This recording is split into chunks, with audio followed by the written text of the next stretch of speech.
Hace 8 días les presenté el bosquejo de los mensajes a las iglesias, pero aquí hay un documento donde pueden ver los 5 puntos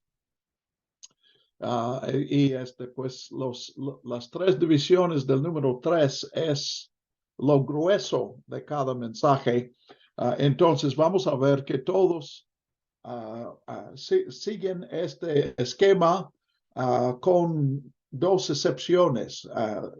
Los números 4 y 5 se invierten en las últimas 4, los últimos 4 mensajes, y el número 3, en 2 ocasiones no hay crítica, y en una no hay elogio, y allí también estos factores suelen intercalarse, o sea, no es siempre primero lo positivo, segundo lo negativo y luego la exhortación. Puede haber exhortación y otro punto ya negativo o positivo, etc. Entonces, hace 8 días vimos que Éfeso es la iglesia de ortodoxia calcificada. La ortodoxia es buena y esa fue una iglesia ortodoxa. Odiaba la enseñanza de los nicolaitas porque era en contra de la verdad de Dios. Sin embargo, no es bueno que la ortodoxia sea calcificada, y ahí pues ellos ya pues yo entiendo que olvidarle el primer amor es calcificarnos. Ya no estamos viviendo en amor, sino simplemente en pues en hábitos que pierden esa calidad, pues el gozo y la positividad del amor. La segunda iglesia a quien Pablo, Jesús manda mensaje es Esmirna. Escribe al ángel de la iglesia en Esmirna, el primero y el último, el que estuvo muerto y vivió, dice estas cosas. Como mencioné, las descripciones de quien conoce siempre viene del capítulo 1.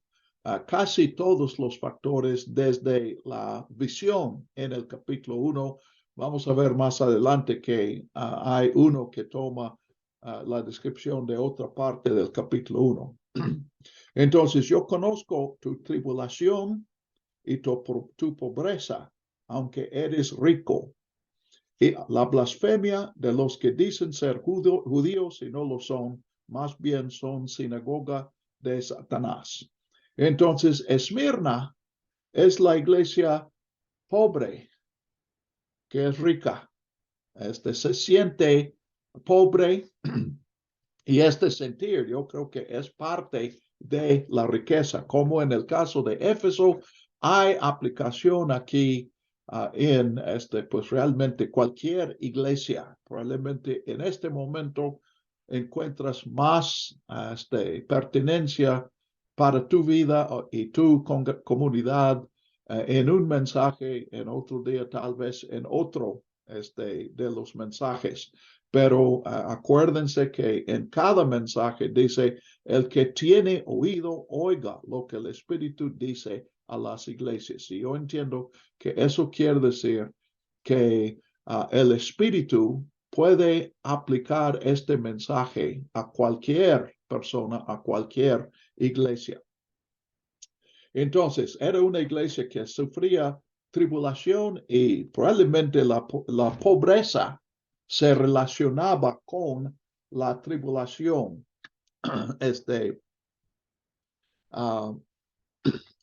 Y blasfemia, pues hubo ataques Y resulta que estos ataques venían de la comunidad judía.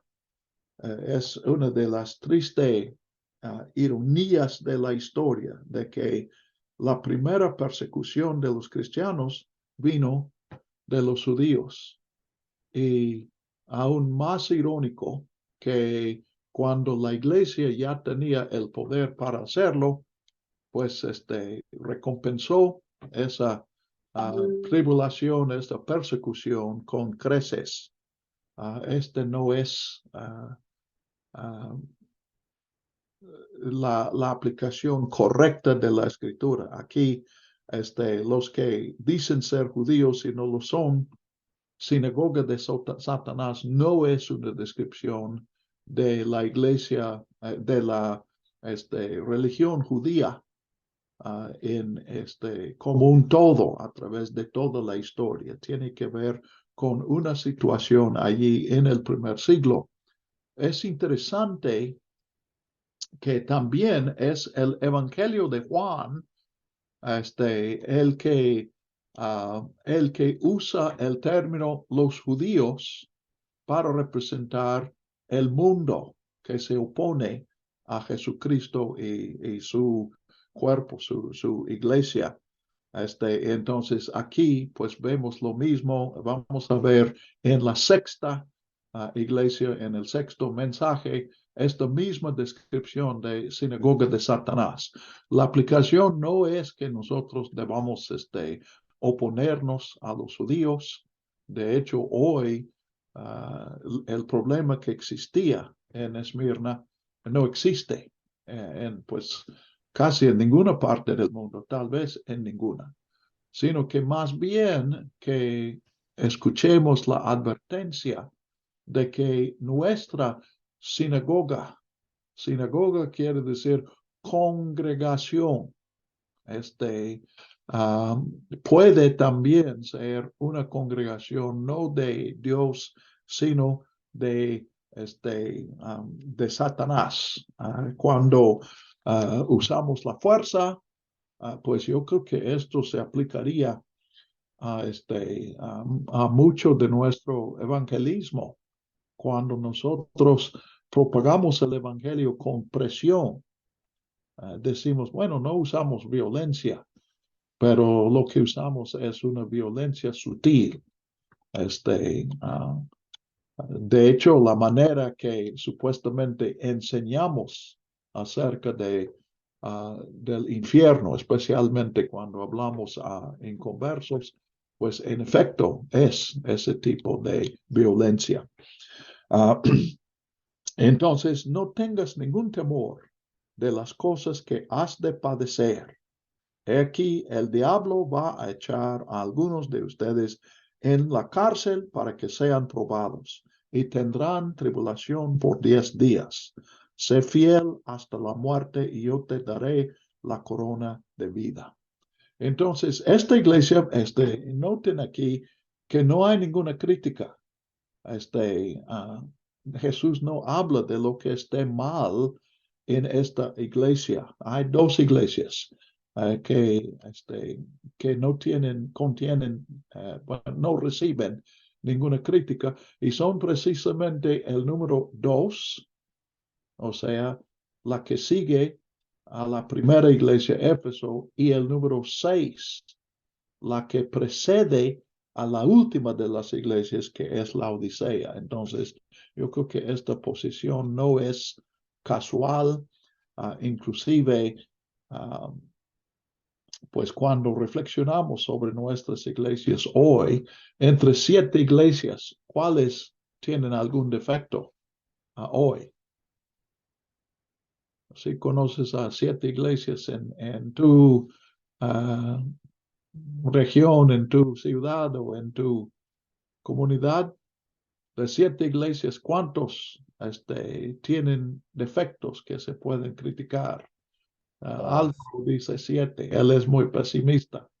O tal vez él sí conoce las iglesias. Pues sí, definitivamente son 7. Entonces, yo tomo eso como más como retórico que histórico. No es que de vez en cuando hay una iglesia que no necesita ninguna corrección, sino que pues volveremos a este asunto cuando terminemos los 7 mensajes.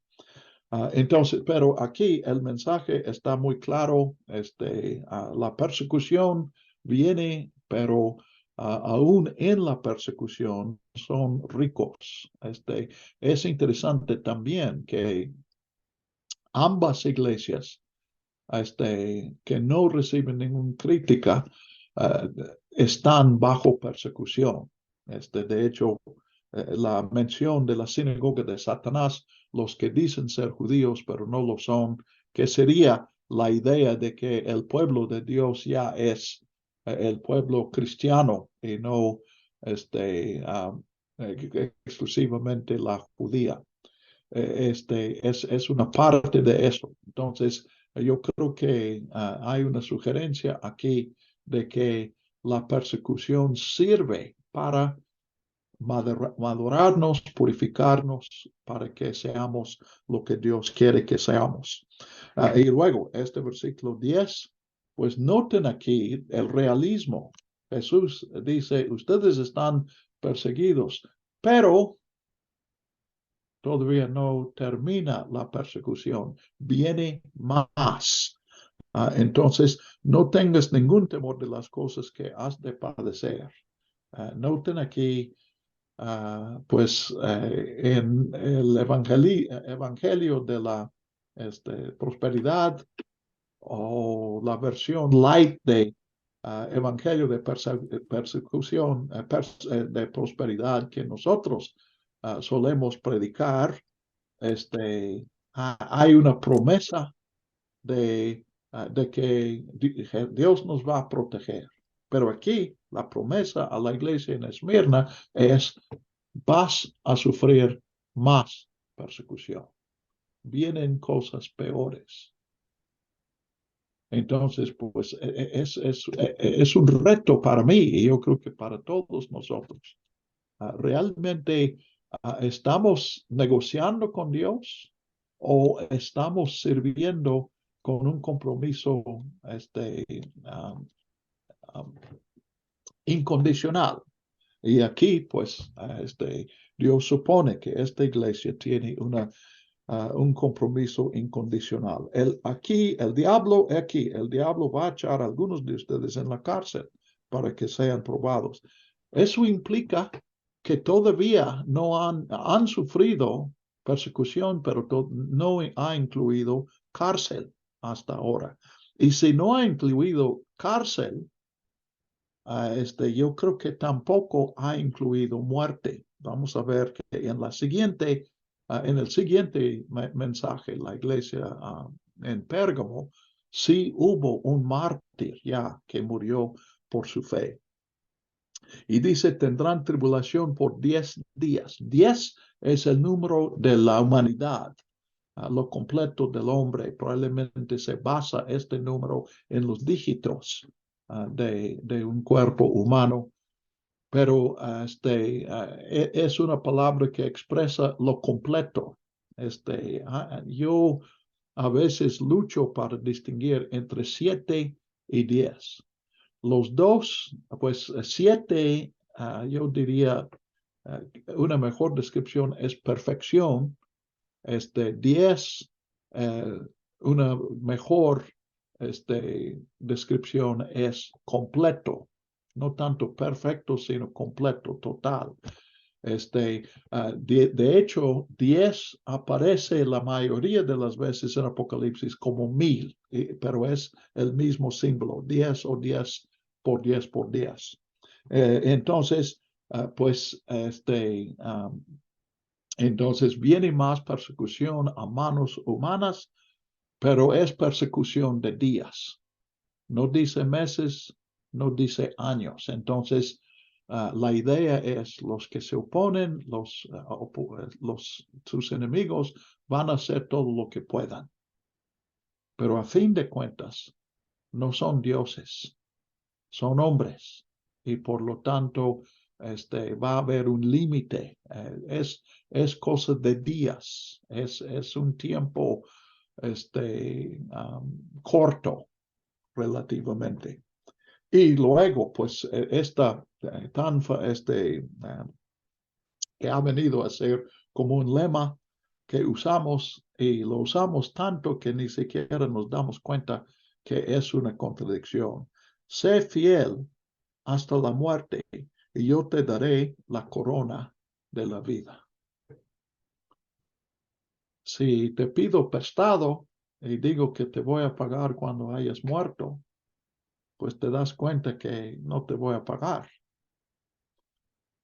Pero aquí esta es una paradoja. Seguramente Juan está pensando en las palabras de Jesús. El que gana su vida la perderá.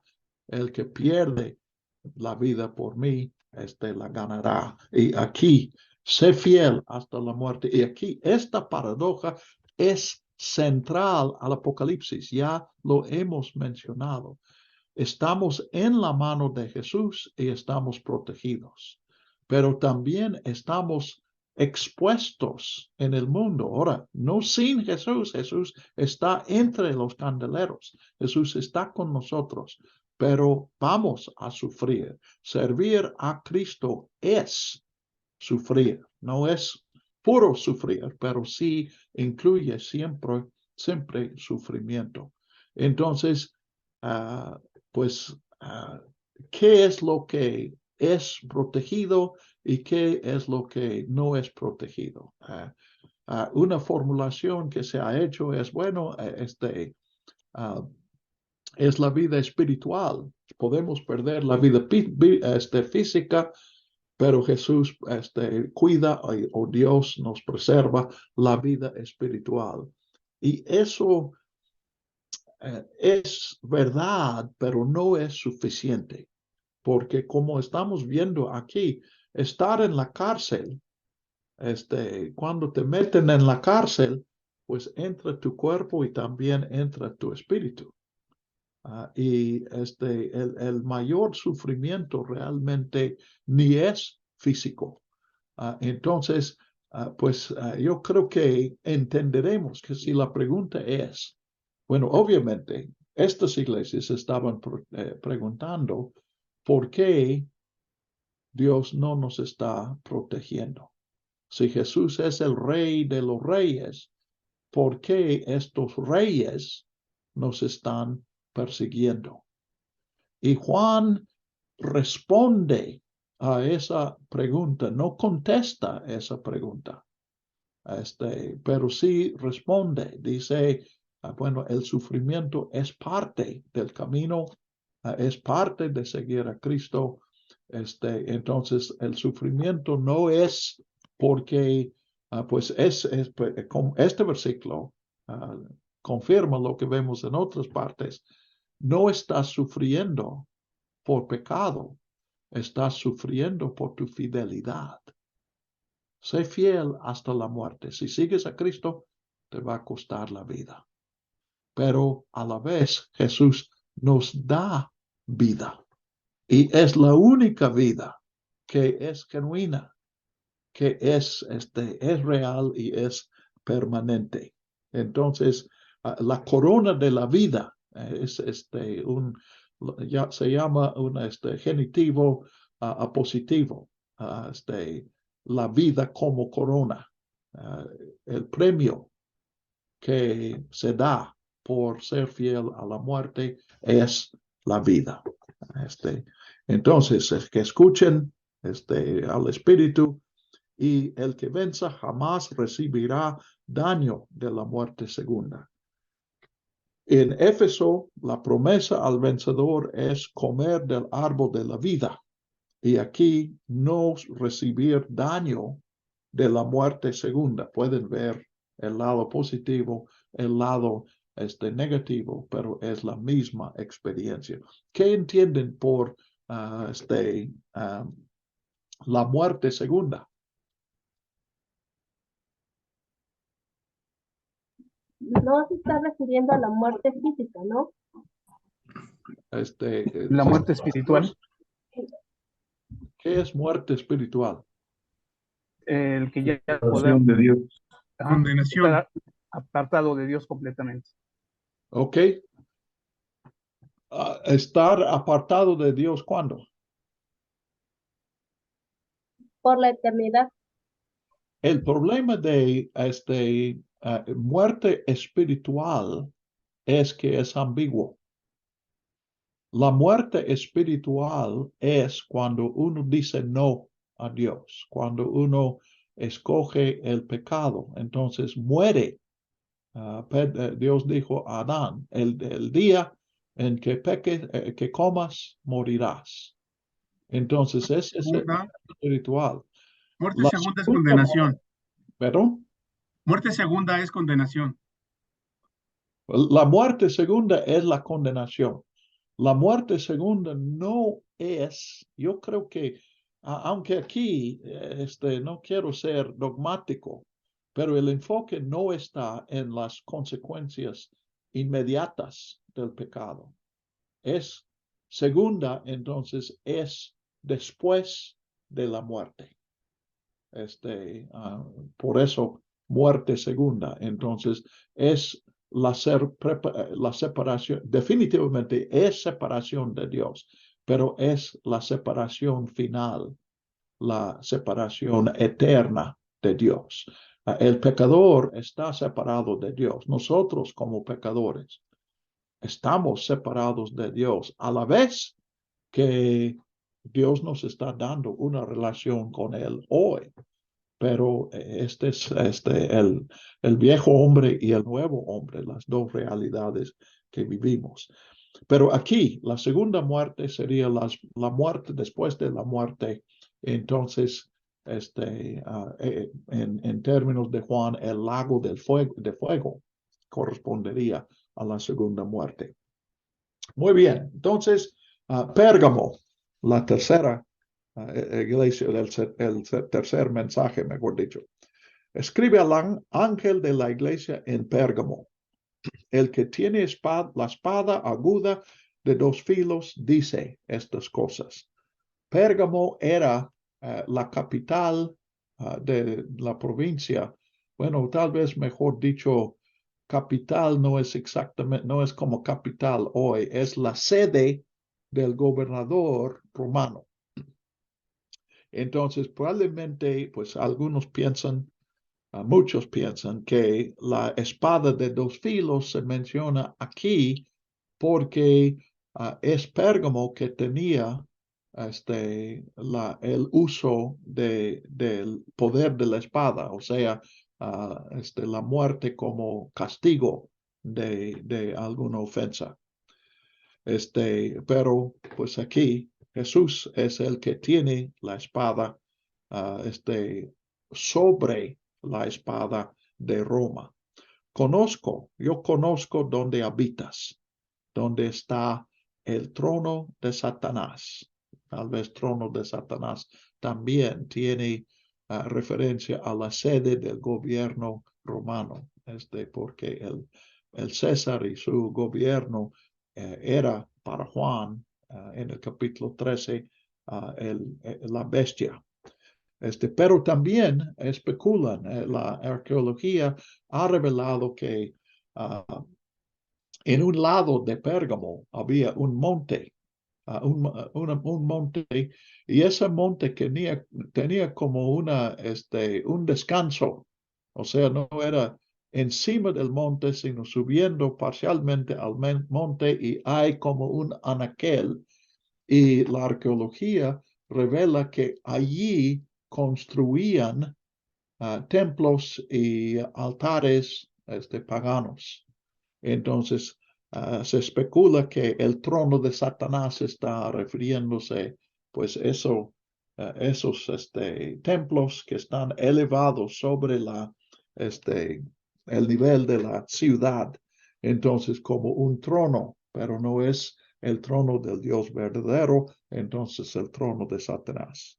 Y en este contexto, dice, retienes mi nombre y no has negado mi fe, aún en los días de Antipas, mi testigo fiel, quien fue muerto entre ustedes, donde mora Satanás. Entonces, Pérgamo también es una iglesia perseguida.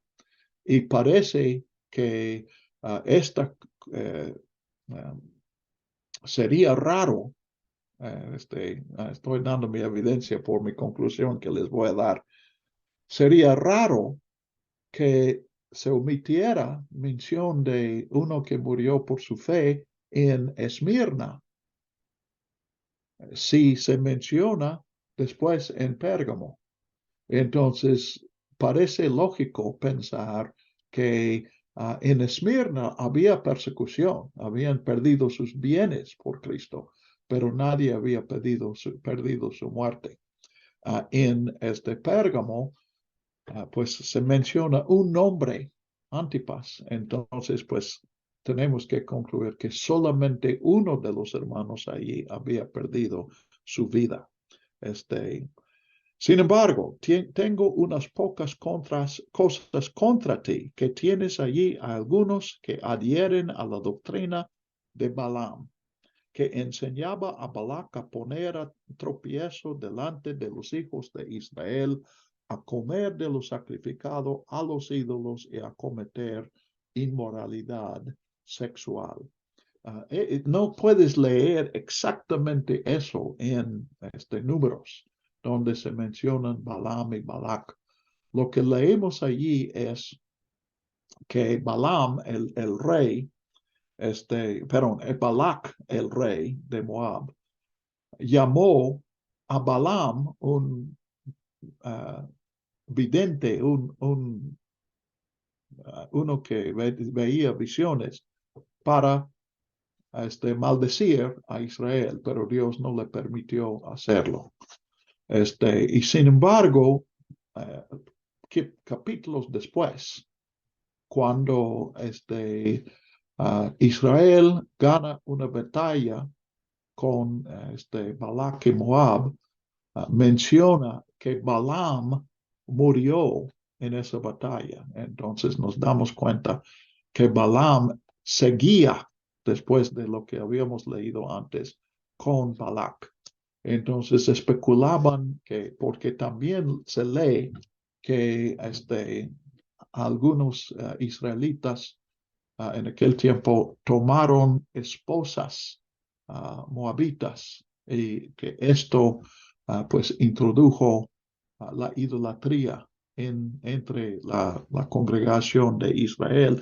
Entonces, pues la tradición que surgió es que fue Balaam quien avisó a Balac a promover estas relaciones para corromper a Israel. Entonces, pues, ¿qué quiere decir entonces comer lo sacrificado a ídolos y cometer inmoralidad sexual?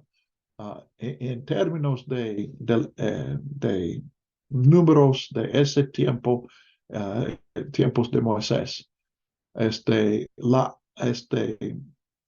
un matrimonio con una gentil sería en sí inmoralidad sexual, porque era una relación prohibida. En el primer siglo, pues probablemente tiene referencia a las reuniones de los gremios. Los gremios fueron fuertes en Pérgamo. Gremio es como un sindicato, pero son independientes. Sería como el sindicato de los ambulantes, de los vendedores ambulantes. Pues ellos no tienen jefe, no hay una empresa que dé empleo a estos, pero ellos sí pueden cooperar por sus intereses. Y eso fue gremio en aquel día.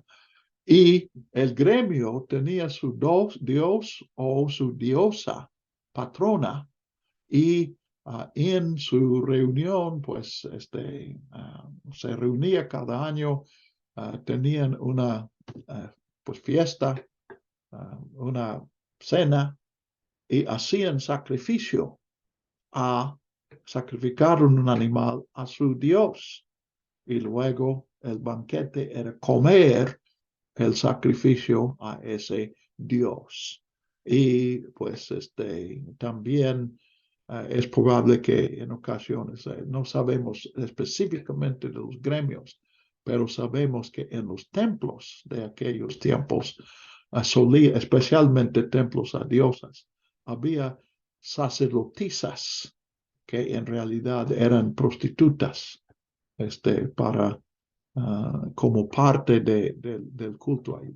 Entonces, pues este es el ambiente de comer lo sacrificado a los ídolos y cometer a la inmoralidad sexual.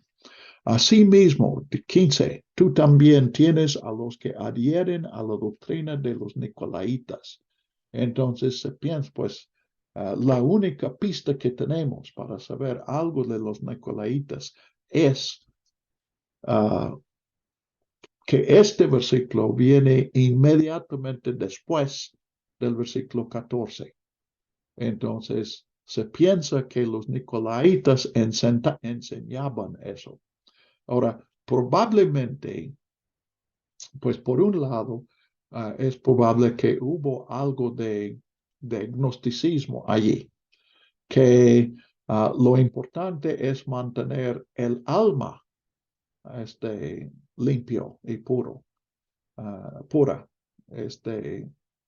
Y el pecado del cuerpo no puede afectar al ídolo. Pero parece que eso es gnosticismo. Pero tal vez los nicolaitas enseñaban, y vamos a ver que Jezabel, obviamente no el nombre literal de una persona, pero en Tiatira, tenemos lo mismo, que lo que enseñaban eran, pues un cristiano tiene que ganar la vida, tienes que atender a tu familia y para proveer por tu familia necesitas trabajo. Y si es necesario pertenecer al gremio para, para tener trabajo, entonces pues júntate al gremio. Y si tienen su diosa, pues Dios entenderá que tú realmente no estás adorando a esa diosa. Pero Juan insiste que no, aquí estás participando en esa idolatría. Entonces, pues yo describo a la iglesia en Pérgamo como la iglesia demasiado aculturada. No podemos vivir aparte del mundo, pero hay una diferencia entre estar en el mundo y tener el mundo en nuestros corazones. Y no siempre es fácil ver eso. De hecho, tenemos criterios distintos. Les doy un ejemplo. Cuando mis hijas estaban en la primaria, en la iglesia pidieron que cada niño llevara algo para el Día de los Muertos, una ofrenda. Y nosotros lo vimos como un asunto cultural y enviamos nuestra ofrenda. Yo me acuerdo de un amigo que no permitió a sus hijos de la misma edad que las mías participar porque él dice ese es algo pagano, no es nuestra creencia. Entonces, pues aquí podemos llegar a conclusiones distintas y yo creo que pues lo digo porque Pablo en 1 Corintios 8 dice que no debes abstener, no es necesario abstener de la carne sacrificada a ídolos. Entonces tenemos dos consejos que se encuentran, que se contradicen en el Nuevo Testamento. Ahora, esto no es único. De hecho, en toda la Biblia tenemos eso. en el Antiguo Testamento, en el Nuevo Testamento.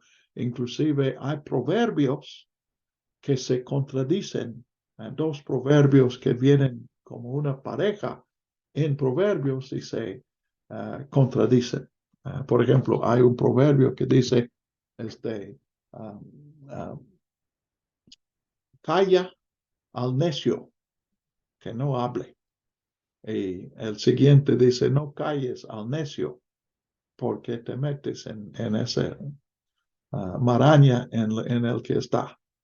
Entonces, pues obviamente está allí para decir que no podemos vivir por reglas, sino que debemos examinar cada situación. Ahora, Pablo está hablando de una situación en la cual un cristiano es invitado a comer con un no cristiano. Y Pablo está diciendo, no preguntes de dónde vino esa carne.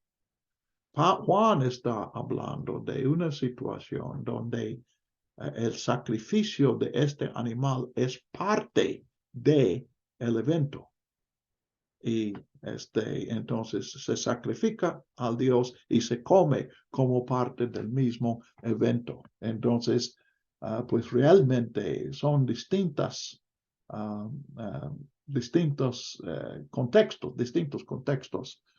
Y es posible que Juan estaría de acuerdo con Pablo en la situación que Pablo concibe y viceversa.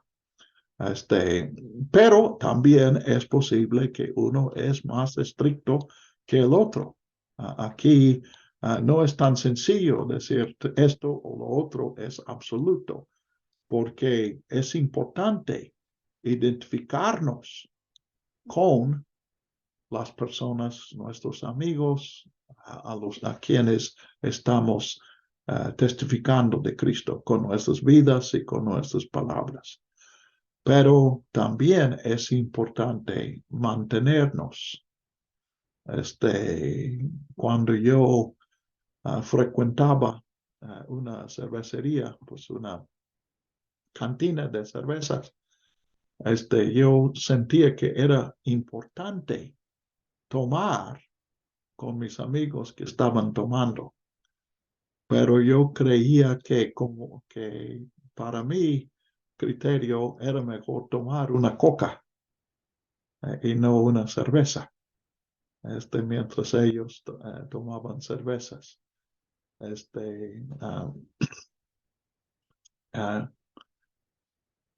Inclusive unos amigos una vez, pues en varias ocasiones me compraban una coca. Pero dos me estaban cotorreando diciendo, ¿y cuándo nos vas a comprar una cerveza? Y yo metí la mano en la bolsa, en el bolsillo, para pagar sus cervezas y ellos no me permitieron. Ellos pensaban que eso fue incorrecto, que un pastor les compre una cerveza. Entonces, lo que estoy diciendo es que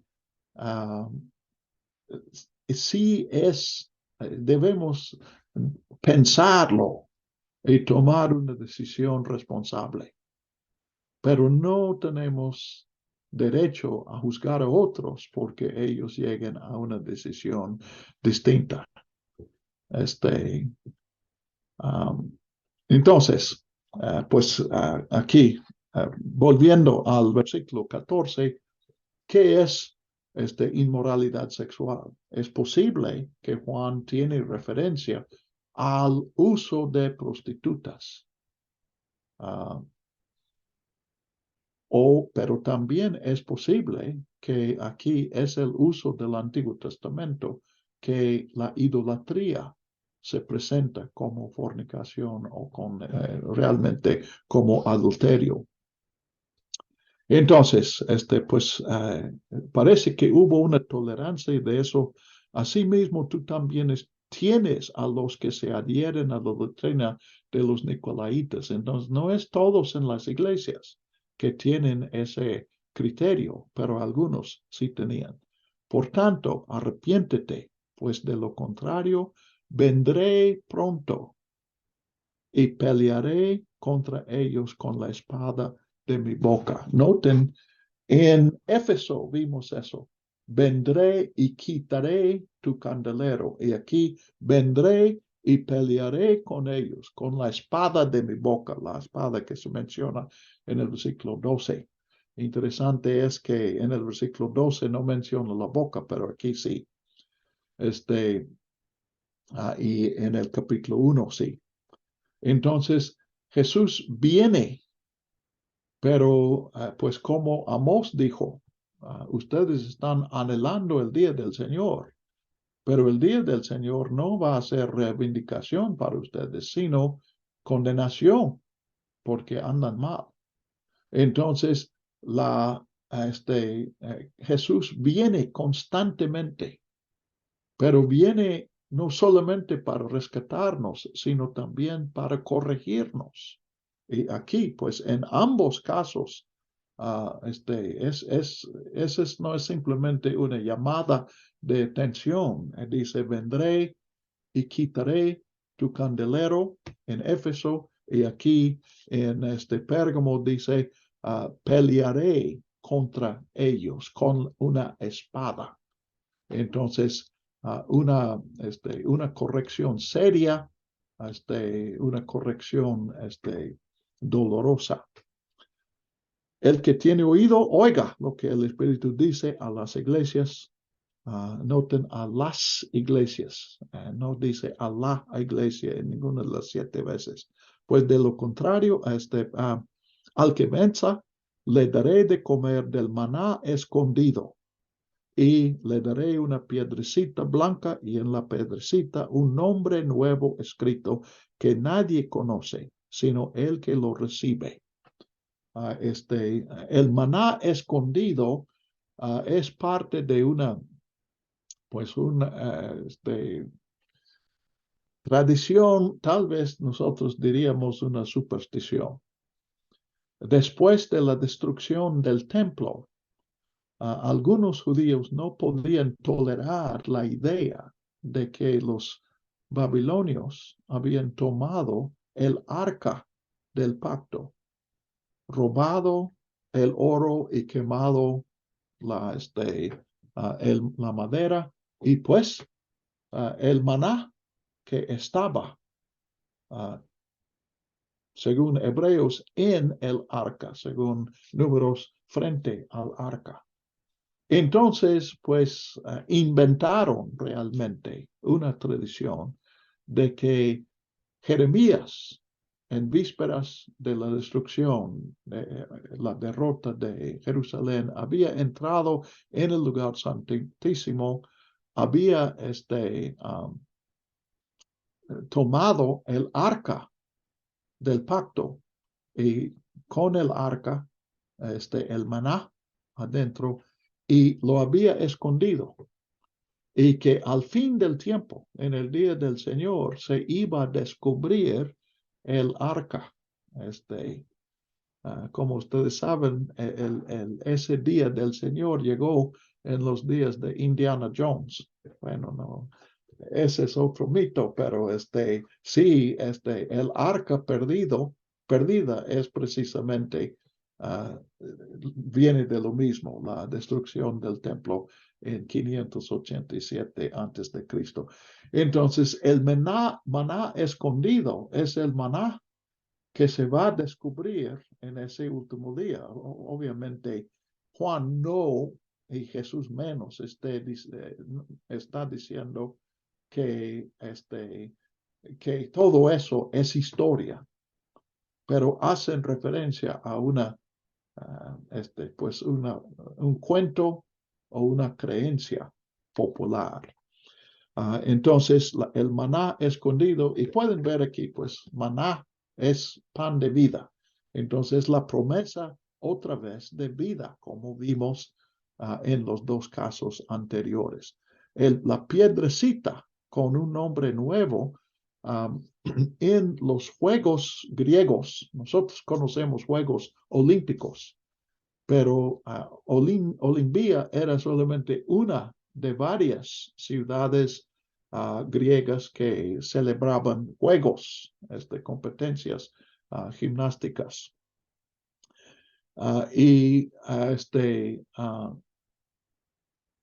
Una de las características de algunos de estos juegos, no necesariamente cada ciudad, pero en algunos casos al ganador de la competencia se le dio una piedra con su nombre escrito y esa piedra servía como boleta de entrada para el banquete de los vencedores al final de los juegos. Entonces, pues aquí Juan está pensando en esta costumbre aquí. Yo creo que un nuevo nombre, el sentido, cuando hablamos de un símbolo, y para explicar un símbolo hay dos tipos de explicación. ¿De dónde viene este símbolo? Y aquí la piedrecita blanca viene de las costumbres de los juegos griegos. ¿Y a dónde va O sea, ¿qué es lo simbolizado aquí? Y yo creo que está hablando de la transformación en nosotros. Un nombre nuevo es un nuevo carácter. Es un Ricardo sin soberbia. Imagínense eso. Pues no, nadie jamás ha visto eso. Pero algún día va a aparecer un nombre nuevo escrito, pues nos dará un nuevo carácter, el nuevo hombre, que nadie conoce sino el que lo recibe. Yo creo que esta no es necesariamente literal. Si representa el carácter, pues el carácter se ve en las acciones. Pero yo entiendo que es una referencia a que nuestra experiencia con Cristo es única. No es la misma relación como una panadería que saca panes que todos son iguales y todos tenemos el mismo pan, pues la misma relación con Dios o con Jesucristo, sino que tu relación con Cristo, tu experiencia de Cristo es única, es tuya y nadie más ha experimentado eso. Entonces, en la aplicación no es que este sea un secreto, pero es algo que es tuyo. Tú puedes comentar, tú puedes describir tu experiencia con Jesús a cualquier persona, pero el que escucha tu explicación, eso no es tener la experiencia. Él puede tener una experiencia semejante, pero nunca puede tener la misma experiencia, porque son dos personas y dos relaciones. ¿Ok? Pues hemos visto solamente dos, pero siento que hace falta un descanso para ver si hay preguntas, comentarios, observaciones hasta aquí. Yo, doctor, yo, Joel. Sí, Joel, adelante. Si me pudiera explicar un poquito más, como que me perdí. Acércate un poco porque se funciona Sí. tu voz. Si me podría explicar un poco más sobre los nicolaitas, es que no me quedó clara esa parte. ¿Quiénes eran, de dónde venían y qué es lo que hacían? La razón que no te quedó claro es porque a nadie le ha quedado claro. Nadie sabe. Bueno. De hecho, afuera de lo que hemos leído aquí, en Éfeso y luego en Pérgamo, leemos los nicolaitas. Y esa es toda la información que existe. Ahora, por la descripción del versículo 14, inmediatamente antes de la segunda mención de los nicolaitas, podemos suponer, de hecho, la gramática, hay dos maneras de ver aquí. Es posible ver que una cosa es 14, la doctrina de Balaam, y otra cosa es la doctrina de los nicolaitas. Pero me parece que más correcto que él está diciendo cómo sucedió en el tiempo de Números, con una enseñanza de Balaam. Y repito, no puedes consultar a Números y leer lo que Balaam enseñó, pero existía esa tradición. Entonces los judíos conocían eso, gentiles en la sinagoga escucharían de eso. Entonces pues la única manera de saber algo de los nicolaitas es suponer que Juan está diciendo la enseñanza de los nicolaitas es semejante a la enseñanza de Balac. Entonces, conociendo esa tradición, eso sí te puedo decir, porque sí hay personas que conocen esa tradición judía de que fue Balaam quien dio la idea a Balac para formar estas uniones entre israelitas y moabitas. Y pues ahí de por sí se considera que una relación sexual, aún con matrimonio, a una moabita fue idolatría, fue fornicación, fue inmoralidad sexual. ¿Ok? Entonces, y aquí también, pues, pecados de la carne, comer, lo que comes especialmente, y aún el sexo.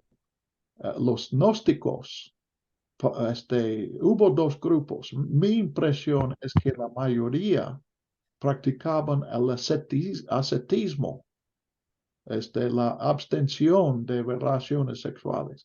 Pero sí existía un grupo que decía, no, es que la carne no puede afectar al espíritu. Entonces, haz lo que quieras con tu cuerpo porque tu espíritu está protegido. Y podemos ver que eso va de la mano con comer lo sacrificado a ídolos y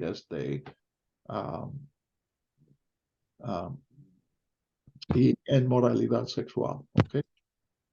Entonces, no te puedo decir más porque te he dicho todo lo que sé. Gracias. Hermano, Sí, Are.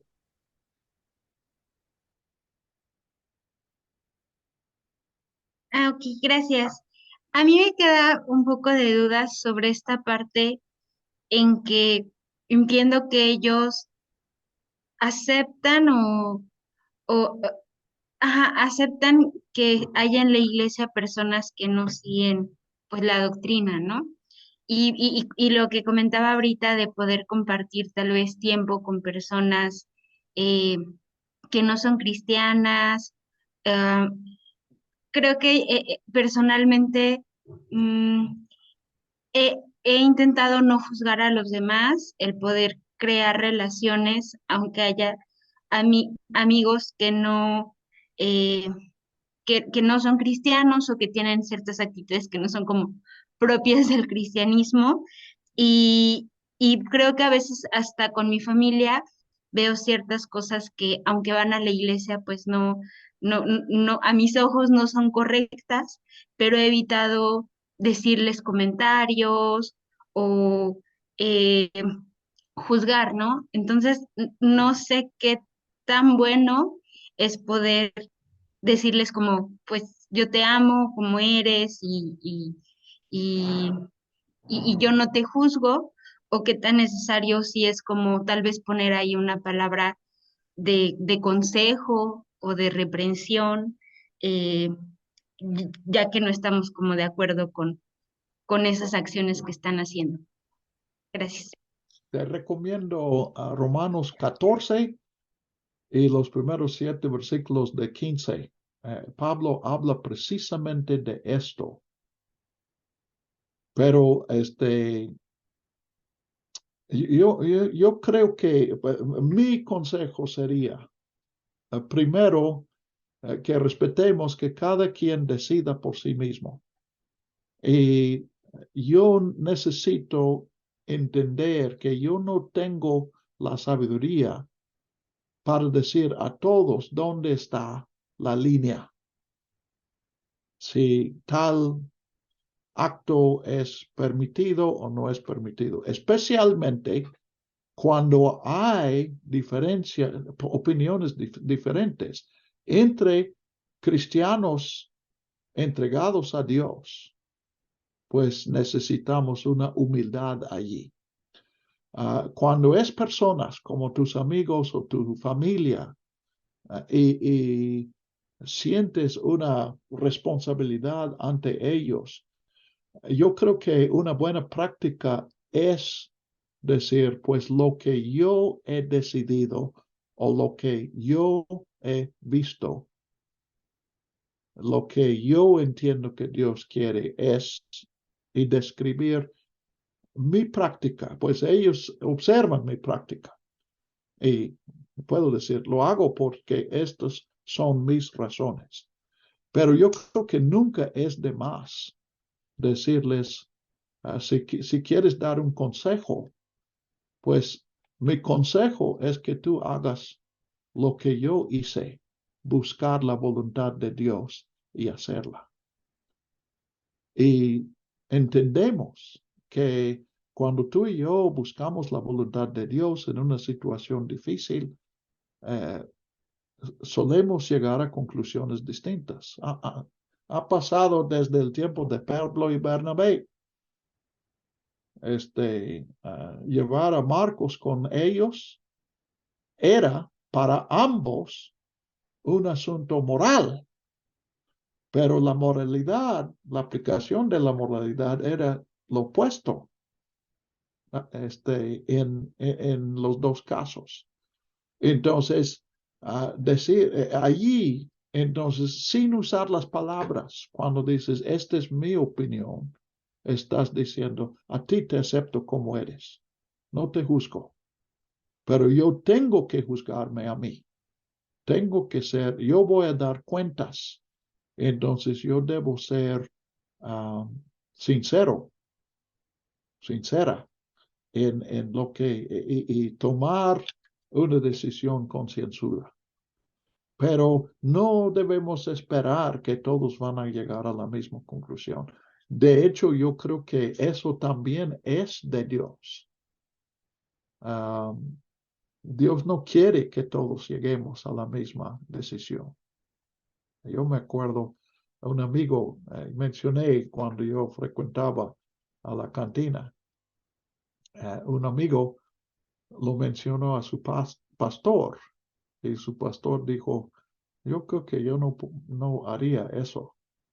Bueno, está bien, Dios, él sabe si Dios le ha llamado para hacerlo y yo sé que Dios me llamó a mí para hacerlo. Entonces, puedo, y este es uno de los principios de Romanos 14. Cada uno debe estar convencido en su propia mente.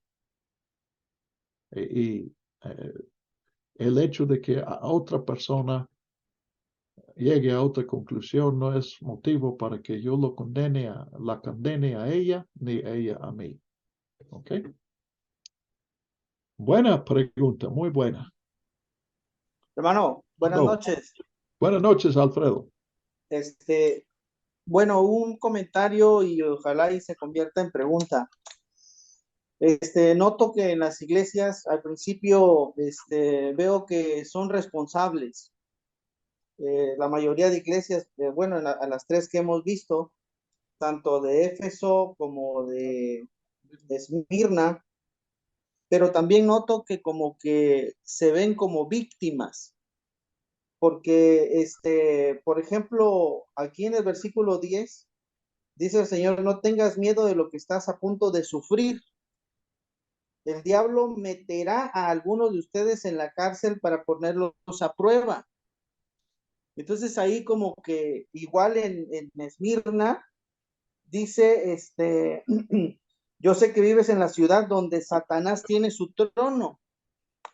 Entonces, los veo así como que las iglesias, por un lado, los veo como víctimas de algo que tienen que pasar, pero al mismo tiempo son responsables de corregir. Entonces, yo puedo de alguna manera vislumbrar que muchas veces me siento víctima de lo que me está pasando, como que trato de echarle la culpa a otros de lo que me está sucediendo en mi vida. Por ejemplo, mi tentación, ¿no? Es que si esta persona no hubiera llegado a la iglesia, pues a lo mejor yo no sintiera tentación, ahí me siento como víctima. Pero el Señor me dice, bueno, tú eres responsable, ¿cómo vas a responder a esa tentación que estás pasando? Seguramente viene de Satanás para ver cómo estás tú, ¿no? Y entonces ahí es donde yo tengo la oportunidad de decir, pues tengo que cambiar mi actitud, tengo que cambiar mi forma de ver a las personas para que yo no caiga en esa negligencia, porque también veo que como iglesias muchas veces somos negligentes. Asumimos que tenemos un problema, que estamos pasando situaciones difíciles, pero no somos diligentes de realmente trabajar con nuestro problema para solucionarlo, sino que nos sentimos víctimas y por lo tanto caemos en la negligencia y decimos, ay, pobrecito de mí, pobrecito, es que estoy con Satanás, estoy en la ciudad de Satanás, es que estoy luchando mucho y buscamos más que nada pretexto para poder justificar nuestras actitudes o nuestra forma de ser, pues. Entonces yo así, de alguna manera, lo estoy percibiendo de que, pues, a veces me siento víctima de que, ay, pues, voy a entrar a prueba o estoy a prueba, sí, pero al mismo tiempo Dios me inspira para ser responsable y diligente en las cosas, porque, por ejemplo, la iglesia de Pérgamo le habla sobre su perseverancia, o de Éfeso, me parece, sí, de Éfeso dice, he visto tu arduo trabajo y tu paciencia con perseverancia. Entonces, muchas veces, yo veo que como iglesia, yo me considero la iglesia en ese término, ¿no? Y creo que Dios me está hablando a mí y me está diciendo, pues no te creas tan víctima porque realmente tú, es tu responsabilidad, tu vida, y tú tienes la habilidad para que puedas dar una respuesta a lo que estás sufriendo, porque puedo que esté sufriendo yo con una tentación y me identifico, por ejemplo, con la iglesia en Pérgamo, ¿no? Les enseñó a pecar, incitándolos a comer alimentos ofrecidos a ídolos y a cometer pecado sexual. Entonces hay mucho oculto en las iglesias o dentro de las personas que batallamos con alguna cuestión, pues, de pecado, de lucha, pero no queremos sernos responsables. Es más fácil hacerme víctima que hacerme responsable. Entonces, yo no sé si, bueno, yo así lo vislumbro, y la pregunta sería, si como iglesia podemos tomar este punto de ser más responsable y sentirnos menos víctimas de lo que hagan otras personas. Ok, pues al final, hiciste la pregunta y al principio la contestaste. Sí, definitivamente. Yo creo que sí debemos reflexionar como iglesias. Muchas veces los hermanos juzgan porque es lo que enseñamos en la iglesia, lo que ellos ven en la iglesia. Entonces, si son responsables para hacer por ejemplo, para hacer sus decisiones, entonces como iglesia debemos entender que nuestros hermanos a veces van a escoger mal. Y no estamos allí para condenarlos, para decirles hiciste mal, sino para apoyarles. Y nos falta mucho para aprender a hacer eso, de realmente aceptar las personas como son y expresar la confianza. Dios te va a corregir donde necesites corrección. Yo tengo mi opinión, pero yo no sé dónde necesitas corrección. Pienso que sé, pero en realidad no sé. Este nombre nuevo que nadie más conoce. ¿Cómo podemos juzgar a personas si no sabemos cuál es su relación con Dios? ¿Ok? Pero lo has expresado muy bien, Alfredo. Sí, también mencionaste perseverancia. Este no es algo que hacemos una vez y se resuelve el problema y ya vivimos siempre felices. Tienes que tomar la decisión hoy, mañana tienes que volver a tomarla sin saber si contestaste bien hoy o no. Simplemente tienes que decidir de nuevo. ¿Ok? Proseguimos. Muy bien. Escribe a la iglesia en Tiatira 2:18. El Hijo de Dios, que tiene sus ojos como llama de fuego y sus pies semejantes al bronce bruñido, dice estas cosas. En Tiatira también eran fuertes los gremios. Pero una de las, industria es más moderno, pero una de las ocupaciones en Tiatira era fundición de metales. Hubo muchos fundidores. Entonces, se piensa que aquí la descripción de ojos como llama de fuego y pies semejantes al bronce bruñido, que Juan lo pone aquí porque era los fuegos de fundición y como hornos de fundición al rojo vivo, etc. Era una experiencia común en Tiatira. Entonces, pues Juan, conociendo el tiempo, pues aquí en algunos de estos, vamos a ver otros casos también, que Jesús, cuando habla a la iglesia, es una que conoce la historia de su ciudad. Probablemente también hay referencias a situaciones en la iglesia, en las iglesias, pero para nosotros, existen fuentes. La arqueología ha estudiado el estudio y la historia de antigüedades. Podemos descubrir algunos vínculos como con fundición de metales.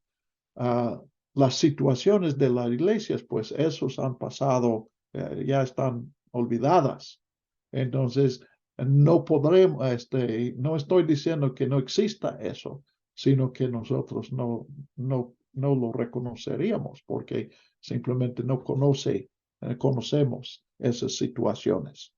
Entonces, yo conozco tus obras, tu amor, tu fidelidad, tu servicio y tu perseverancia. Una lista larga, tal vez la más larga hasta aquí de aspectos positivos de la vida, el carácter de esta iglesia. Y que tus últimas obras son mejores que las primeras. Éfeso se ha olvidado de su primer amor, pero en lugar de enfriarse, la iglesia en Tiatira ha crecido en estas cualidades y en su ministerio y su testimonio. Sin embargo, tengo contra ti que toleras a la mujer Jezabel, que dice ser profetisa y enseña y seduce a mis siervos. Interrumpo aquí. Jezabel es un nombre que viene de una cultura pues del siglo IX antes de Jesús, en Fenicia, Tiro y Sidón. Y el nombre, pues Jezabel fue esposa de Acab, pero Acab fue el rey de Israel, pero Jezabel fue hija de un rey en Fenicia. Entonces, si alguien conoce el nombre Jezabel, lo conoce de la Biblia. Y si lo conoce de la Biblia, no le va a poner a su hijo, a su hija. Entonces, Jezabel sería una descripción que Juan o Jesús en el mensaje está usando para hablar y la iglesia y probablemente otras iglesias conocerían a quién se refiere, porque ellos saben esta mujer que tiene mucho liderazgo, mucha influencia y también tiene esta enseñanza. Entonces, ¿y qué es la enseñanza? Pues es, enseña y seduce a comer los sacrificados, a cometer inmoralidad sexual y a comer lo sacrificado a los ídolos. Ahora, comparen eso con el versículo 14. Balaam enseñaba a comer de lo sacrificado a los ídolos y a cometer inmoralidad sexual. ¿Cuál es la diferencia entre esos dos términos y aquí cometer inmoralidad sexual y comer lo sacrificado a los ídolos? ¿Cuál es la diferencia? Que lo hace con sus siervos.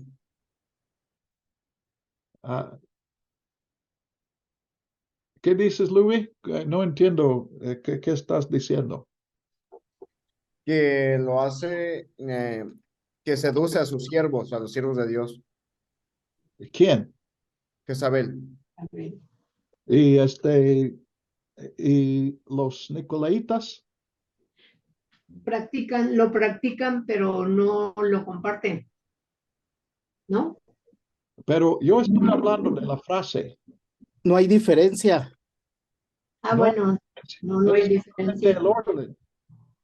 Es un quiasmo.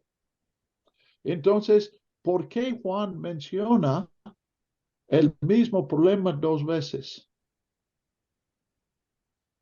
Podemos ver aquí, este es un catálogo por las iglesias. Hay una. Es obvio que no es la situación que cada una de estas iglesias tiene solamente un problema, sino que Juan o Jesús está escogiendo a estas iglesias para representar problemas que se tienen en varias iglesias. Entonces, ¿por qué mencionar el mismo problema dos veces y en seguidas también? Aldo. Porque es una situación que es de hombres y mujeres. O sea, eso lo vamos a poder ver en varias personas. Normalmente en nuestra actualidad siempre tenemos el término, nosotros hemos tomado más el término Jezabel, como de esas mujeres perversas que no se someten, que quieren hacer cosas, que son líderes, etcétera. Pero poco hablamos de los de Balaam. O sea, siempre ponemos al hombre inocente, víctima de la mujer malvada, pero nunca nos damos cuenta que esas actitudes están en el pastorado, en líderes de la iglesia que hacen ese tipo de cosas. Y lo que está haciendo Juan es, esto pasa aquí y esto pasa acá, no se hagan locos. Está pasando en los dos. O sea, hay líderes que corrompen y hay mujeres que corrompen, hay varones que corrompen y hay mujeres que corrompen. Esto sucede en varios casos. Pero nosotros somos una cultura machista que solamente creemos que las mujeres son las que nos corrompen y como diría el hermano Alfredo, nos encanta hacernos las víctimas. Bueno, si aplicamos aquí, me parece que no debemos escuchar a las mujeres que enseñan porque enseñan mal. Pero bueno, Kela, ¿tú pediste la palabra? Sí, lo que pasa, ahí voy. Lo que pasa es que son problemas que tienen las mismas iglesias, que están presentes en las iglesias y por eso lo repite, lo vuelve a repetir, porque hay una constante en cada iglesia. Y aparte de eso, porque la maldad es repetida, y bueno, Aldo tenía razón en algo. La iglesia no es femenina ni masculina, la iglesia es la iglesia, ¿sí? Está compuesta por las dos personas. Entonces, eso, bueno, lo que yo estoy mirando aquí también es que las iglesias, aunque tienen todos esos defectos, y se los dice Juan, o los dice el Espíritu, ellas creen que están muy bien. O sea, podemos ver que ellas están muy contentas con. ¿Eh? Sí, sin embargo, pues no es así. Si tú estás muy feliz y tú permites esto y crees que sabes mucho, ¿no? Sobre todo esta iglesia dice, pero permites que esta mujer haga lo que quiere dentro de tu iglesia. Y entonces se está hablando de un problema que es constante, que las costumbres de los de fuera ya se metieron dentro y nadie dice nada. Bueno, yo por ahí puedo mirar, ¿sí? Y eso que dices es lo que pasa con comer cosas sacrificadas a ídolos y inmoralidad sexual, o pasa con otros, con otros problemas también. ¿Kela? Sí, no, con otros, con todo. Con otros también. Entonces, ¿por qué se menciona solamente una vez esa repetición? Pero bueno, ya tenemos dos opiniones. De hecho, yo tengo otra, pero quiero reservarla. Quería reservar para que cuando terminemos los mensajes, pero les prometo que lo voy a tocar ahorita. Parece que no vamos a ver los demás, pues nos faltan todavía 4. Entonces voy a tomar tiempo al final para regresar a esta pregunta que hice. ¿Por qué la misma frase? Y sugiero el hecho de que se invierte el orden aún nos llama la atención a que es lo mismo. Pero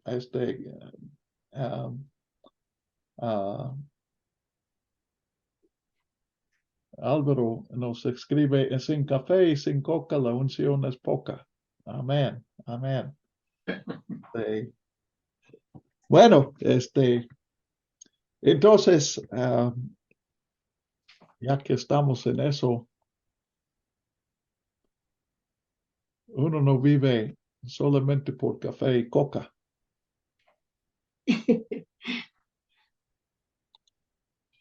Muy bien. Pero sigamos adelante, sigamos.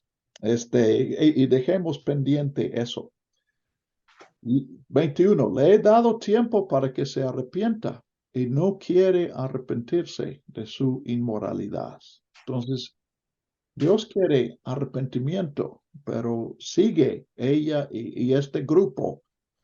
He aquí, yo la echo en coma y a los que con ella adulteran en muy grande tribulación, a menos que se arrepientan de las obras de ella.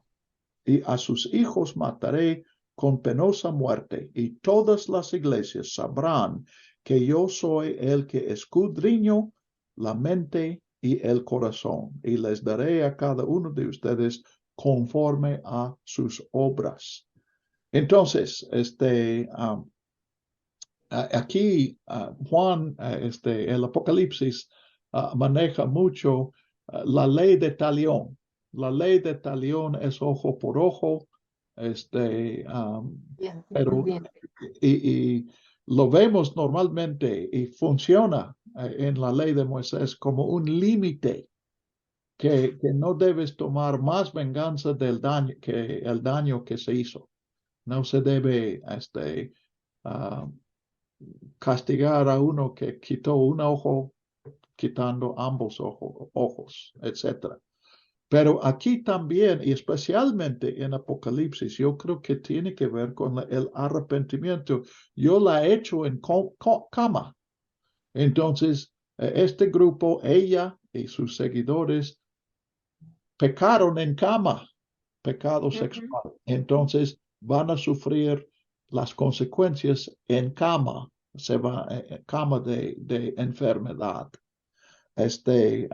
Y aún muerte menciona, y 22 repite, a menos que se arrepientan de las obras de ellas. Lo que Jesús quiere no es que paguen sus pecados, sino que se arrepientan de sus pecados.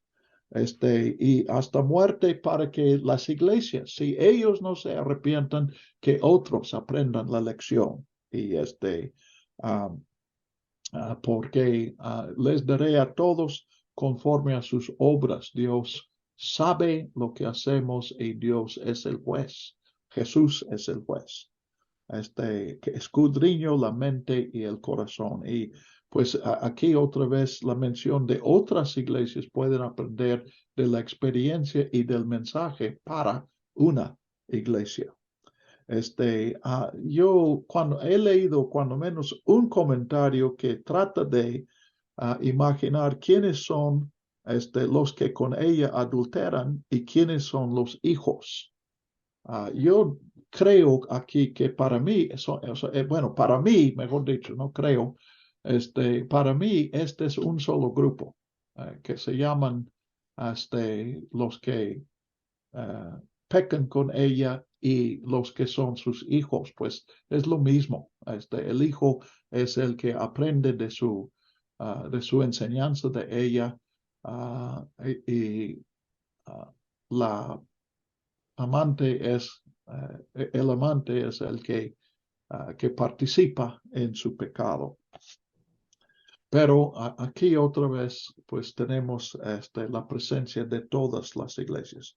Pero a los demás en Tiatira, a cuantos no tienen esta doctrina, quienes no han conocido las profundidades de Satanás.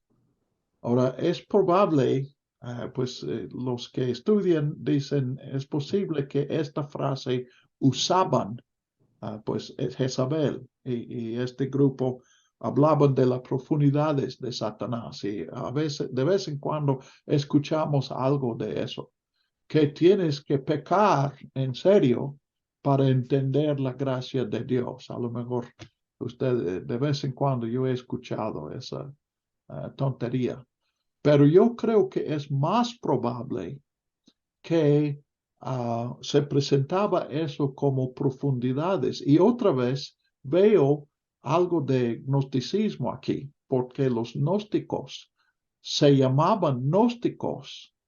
Gnóstico quiere decir el que conoce. Entonces los gnósticos se sentían más profundos que los otros. Tenían una revelación escondida que otros no sabían. Entonces, yo creo que es probable que lo que Jezabel decía era que estaba enseñando profundidades. Y es Juan, yo estoy entendiendo aquí que Juan compone la respuesta del mensaje de Jesús. Entonces Juan está diciendo, vaya que sí son enseñanzas bastante profundas, porque vienen del infierno. Entonces son profundidades, pero las profundidades de Satanás. Entonces, ¿cómo los llaman? Los primeros lectores sabrían lo que yo solamente tengo que suponer, pero yo creo que lo que sabrían es que hablan de las profundidades. Y es Juan que añade de Satanás. A los que no tienen eso, que los que no han aceptado estas profundidades, a los que el otro grupo dio, a quienes les dio el mote de los superficiales. Entonces, Jesús dice, a ustedes los superficiales que no han conocido estas profundidades, les digo, no les impongo ninguna carga más, solamente aférrense a lo que tienen hasta que yo venga. Ven cómo menciona una y otra vez su venida. Entonces, hasta que Él venga, que perseveremos. Al que venza y guarda mis obras hasta el fin, yo le daré autoridad sobre las naciones. Él los guiará con cetro de hierro, como vaso del alfarero son quebradas. Ahora, aquí estas palabras, autoridad sobre las naciones, guiar con cetro de hierro y quebrarlos, vienen del Salmo 2. Y quien tiene esta autoridad en Salmo 2 es el ungido de Dios, el Mesías. Entonces Jesús, los cristianos entenderían de inmediato, reconociendo este salmo, que aquí Cristo está compartiendo su propia autoridad con sus seguidores. Además, yo le daré la estrella de la mañana. Es interesante, mencionamos a Balaam en unas palabras de Balaam que leemos en Números, habla de una estrella que va a salir en Israel. Y creo que en parte Juan está pensando en eso. ¿Qué es la estrella de la mañana? Pues de hecho, la astronomía ha descubierto que es un planeta.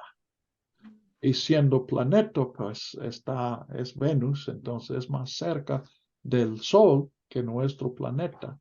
Y por lo tanto, se ve solamente cuando el Sol está cerca. Pero cuando podemos ver el Sol, es imposible ver a Venus, porque el Sol es tan intenso, su luz, que no se ve la luz de Venus. Entonces, cuando sale Venus, todavía, pues, para que salga Venus, para que salga visible, tiene que haber oscuridad, pero el sol tiene que estar cerca.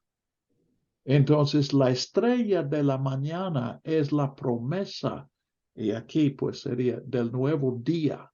Jesús vino para traer el reino de Dios, para traer una nueva época y un nuevo mundo. Y ese mundo está cerca en las tinieblas del mundo, de la persecución, de las perversiones, etcétera.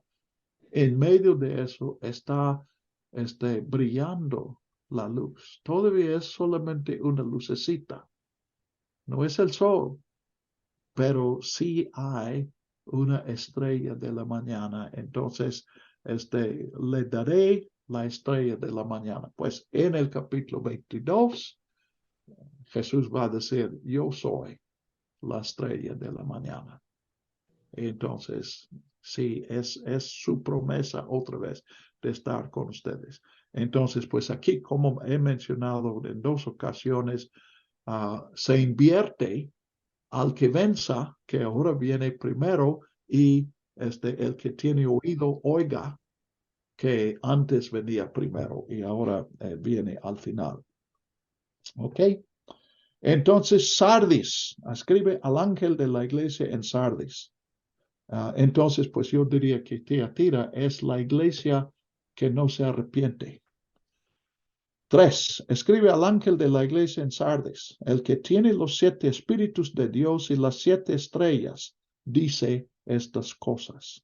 Entonces, el que tiene, yo creo que es en su mano, porque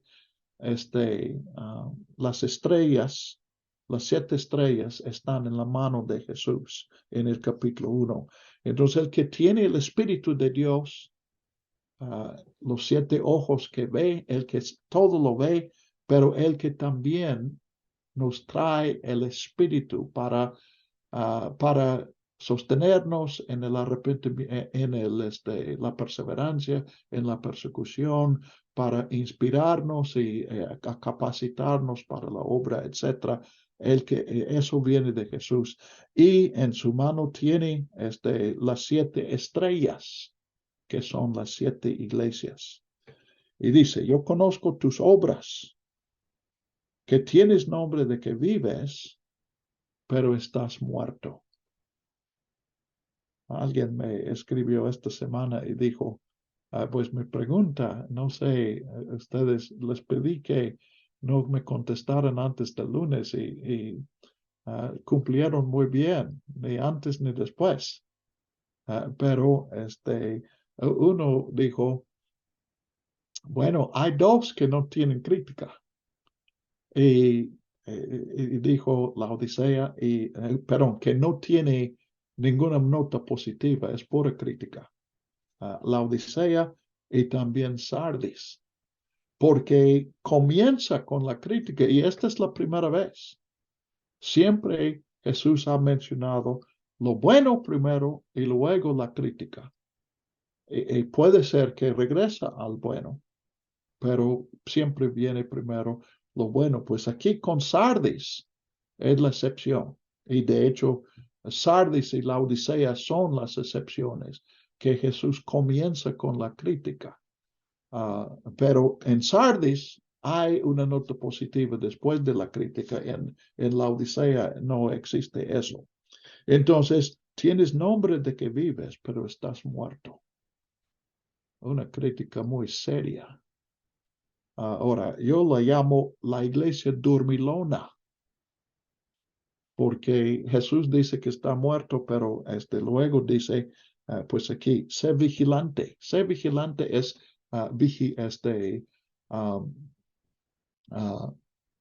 vela, vigila. Entonces es equivalente a despiértate. Despiértate y refuerza las cosas que quedan y están a punto de morir, porque no he hallado que tus obras hayan sido acabadas delante de Dios. Acuérdate, pues, de lo que has recibido y oído, guárdalo y arrepiéntete. Entonces, esta es la segunda vez que Jesús hace referencia al pasado. En Éfeso has dejado tu primer amor. Entonces está implícito allí, debes regresar a lo que tenías antes. Aquí es explícito. Acuérdate de aquellos días. Y creo que es un principio para nosotros. Hay momentos en nuestra vida que son hitos y debemos recordarlos. Y cuando ya estamos perdiendo el rumbo o la perseverancia o las fuerzas o la concentración o la dedicación, pues podemos recordar y eso nos ayuda a volver a lo que había antes. Y guarda. Hay que guardar, es otra vez semejante a perseverar. Si no eres vigilante, vendré. Y aquí dice, vendré como ladrón. ¿Quién fue el primero que dijo, vengo como ladrón? Jesús. Fue Jesús. Entonces aquí, Juan incluye eso. Vendré como ladrón y nunca sabrás a qué hora vendré a ti. Entonces, la idea es, refuerza las cosas que quedan y están a punto de morir.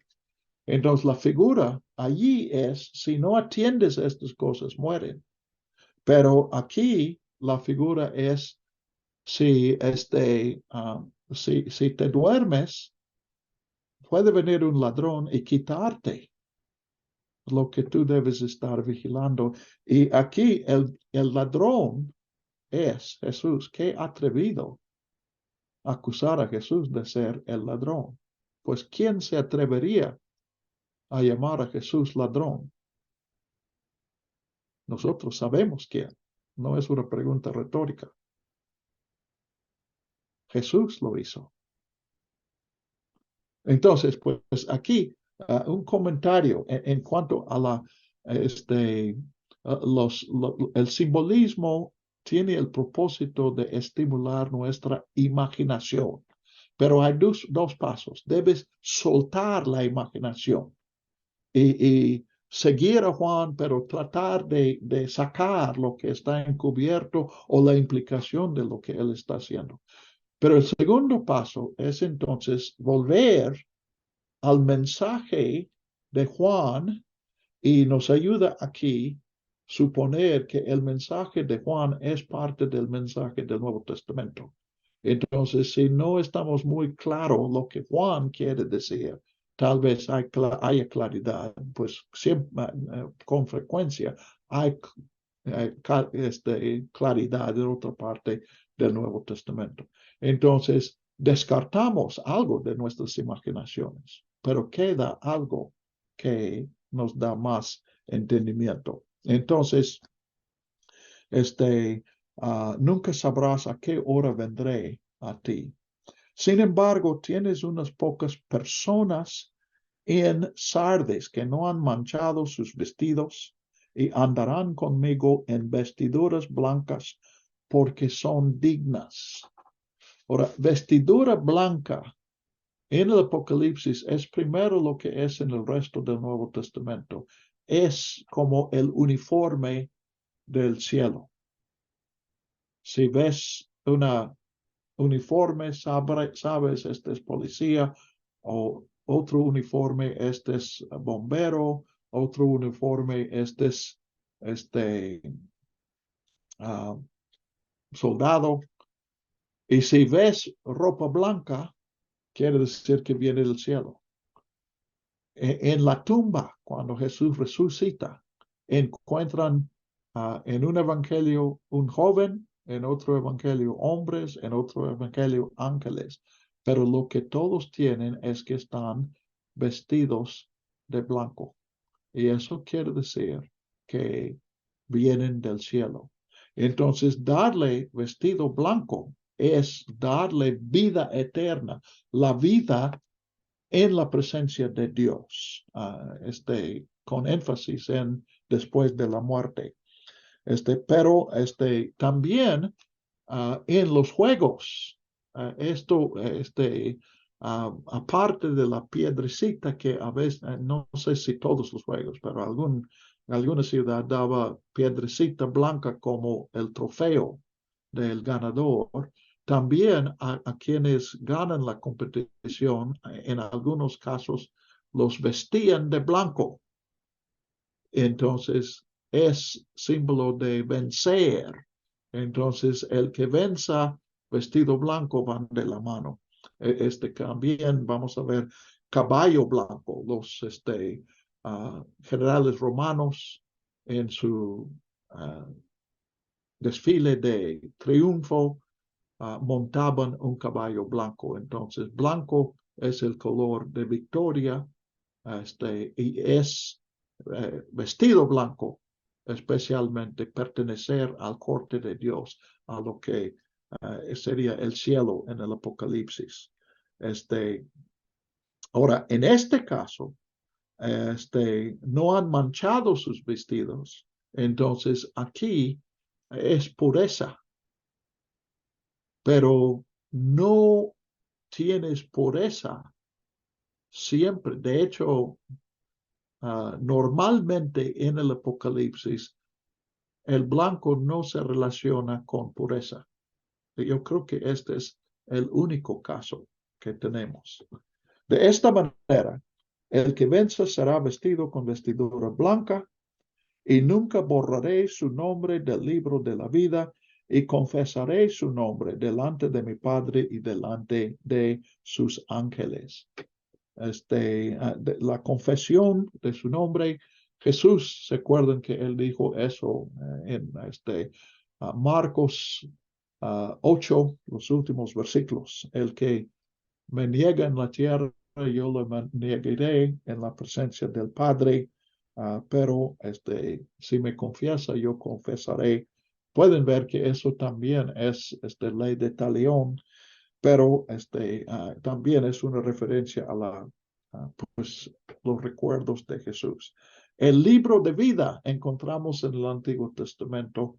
El libro de vida se basaba en un registro de los nombres de los ciudadanos. Algunas ciudades mantenían una lista de los ciudadanos. Entonces, estar en la lista quiere decir que tienes privilegios en la ciudad. Y de ahí sale la idea, no sé exactamente dónde comience en el Antiguo Testamento, pero en general, un profeta habla de que Dios tiene su libro de vida. Entonces, el libro de vida de Dios está hablando de la elección de Dios y la seguridad de que si Dios ha escrito tu nombre, entonces no hay peligro de que te pierdas. Es seguridad. Pero aquí Juan hace una innovación porque él habla de borrar el nombre.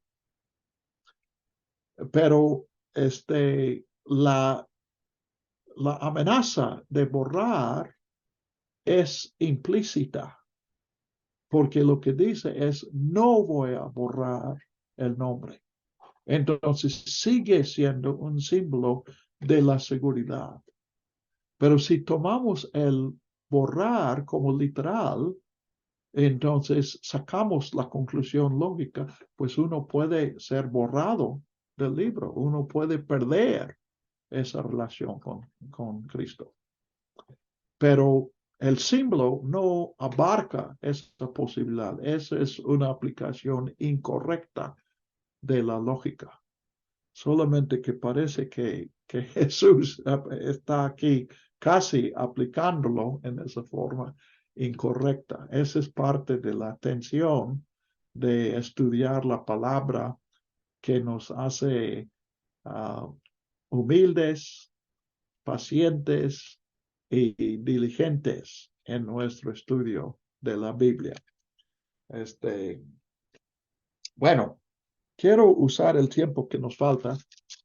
Todavía hay 2 mensajes más, pero quiero ya no aplazar más algo del mensaje central.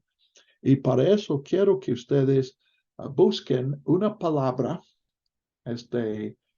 que se usa en la misma forma, un verbo imperativo en 2:5, 2:16, 3:3 y 3:19 en este momento. 2:5, 2:16, 3:3 y 3:19. Arrepiéntete. Luby, ya es tu segunda vuelta, ¿verdad? Del Apocalipsis.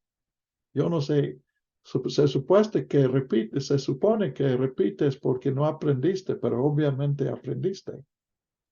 Porque él dice, es arrepiéntete. ¿Todos lo han visto? Entonces, en 7 iglesias, a 4 Jesús da la misma orden, arrepiéntete. Ahora, Kela en particular, creo que tal vez Aldo también en parte, estaban hablando de la repetición. Pues aquí yo observo a Juan usando la repetición. Y entonces Jesús está diciendo a su iglesia, arrepiéntete. Y como nosotros mencionamos, en la aplicación, Jesús no está diciendo que 5 de cada 7 iglesias tienen algo de que arrepentirse. Eso todas las iglesias es todos los creyentes.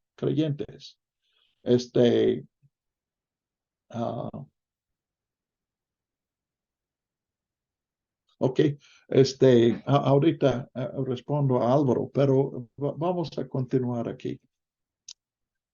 Entonces, hay dos iglesias que no hay ninguna crítica. Entonces, la lógica aquí, no estoy hablando ya de historia, sino estamos escuchando a Juan.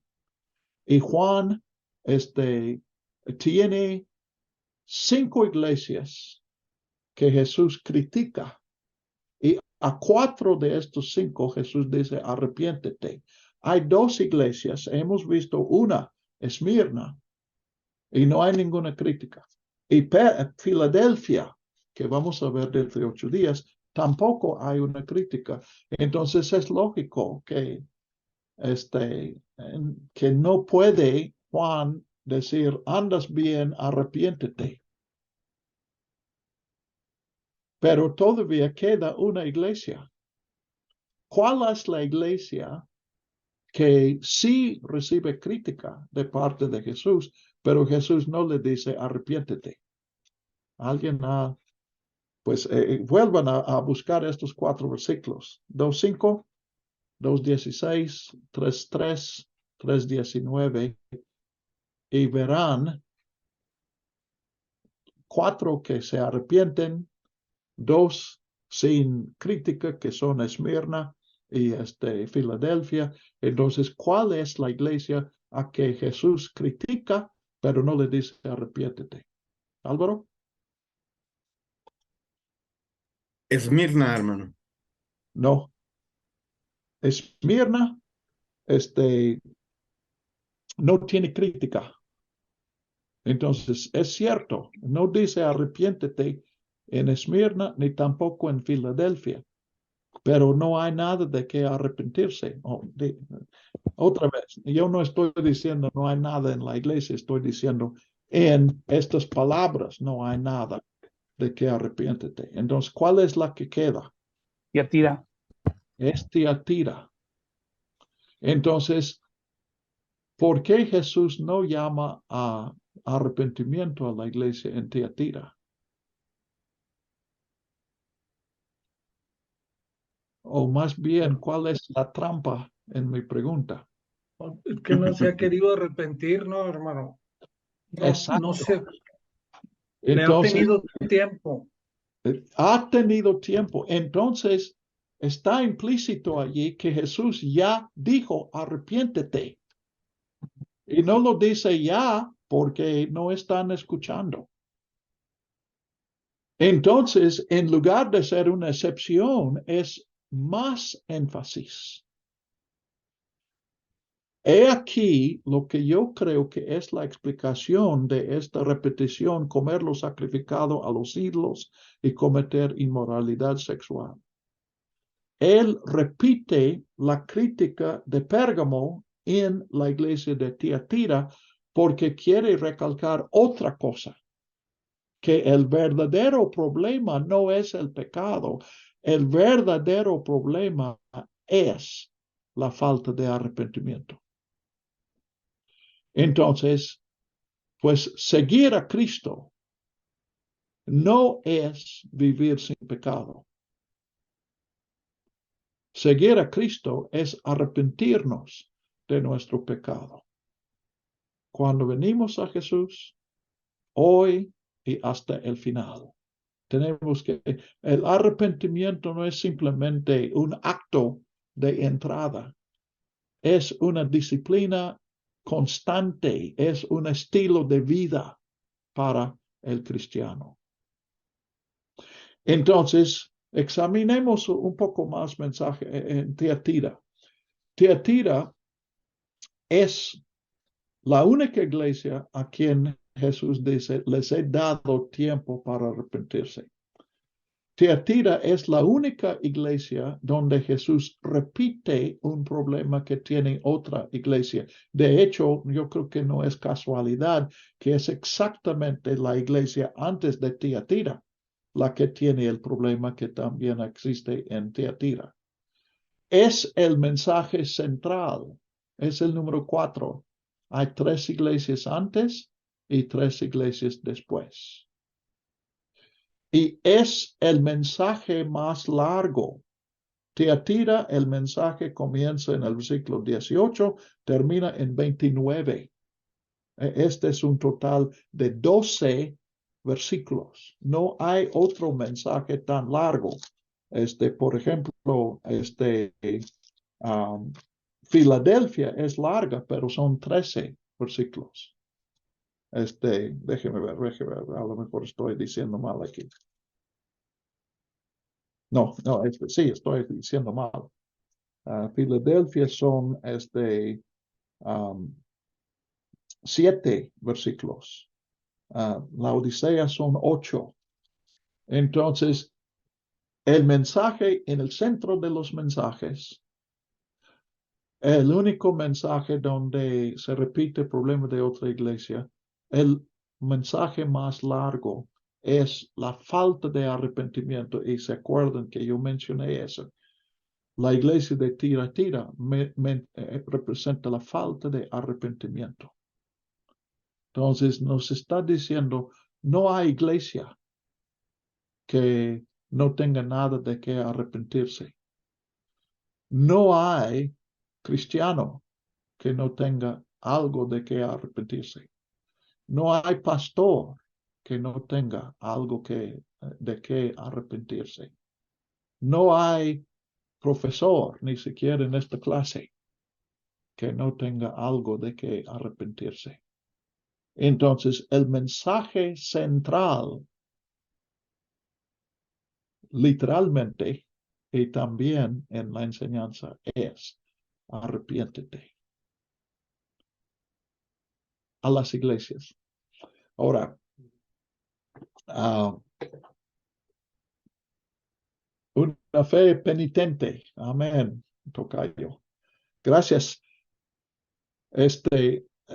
Resulta que arrepentimiento es arrepiéntete o se arrepintieron. El verbo arrepentirse aparece en 4 capítulos del Apocalipsis. Ya hemos visto 2 y 3. No se menciona otra vez el arrepentimiento hasta que lleguemos al versículo 9, 20. Y 9, 20 y 21 dice, y no se arrepintieron. Y luego en el capítulo 16, versículos 9 y 11, se repite, no se arrepintieron.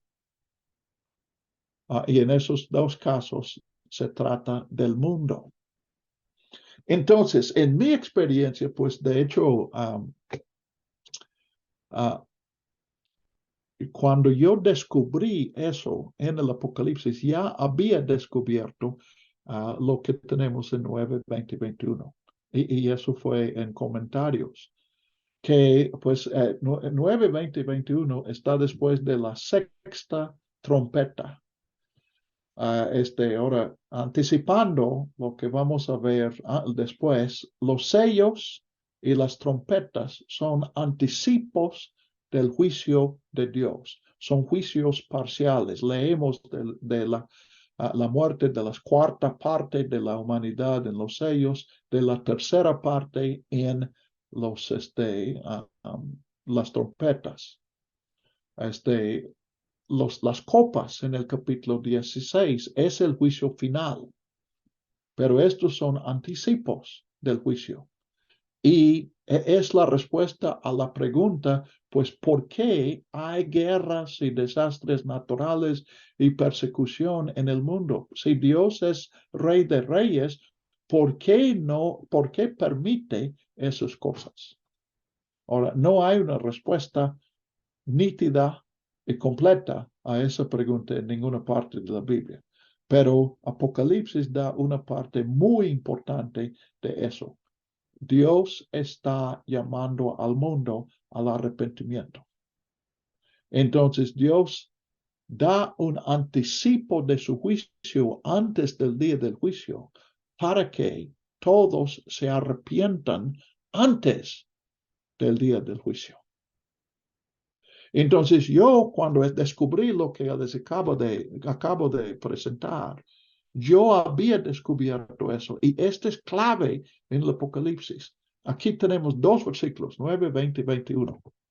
Antes de eso y después de eso, no hay mención del arrepentimiento a partir del 4 hasta que llegues al capítulo 16, que por cierto nos va a dar otra sorpresa. Pero yo me acuerdo, me emocioné cuando vi eso. Esta es una clave que yo necesito aplicar y que puedo enseñar a otros. Cuando el mundo anda mal, no estamos diciendo que Dios produzca la maldad, pero Dios usa la maldad para llamarnos al arrepentimiento o para llamar al mundo al arrepentimiento. Y después, pues aquí creo que literalmente años después, descubro que esta frase clave de 9, 20, 21 no se arrepintieron.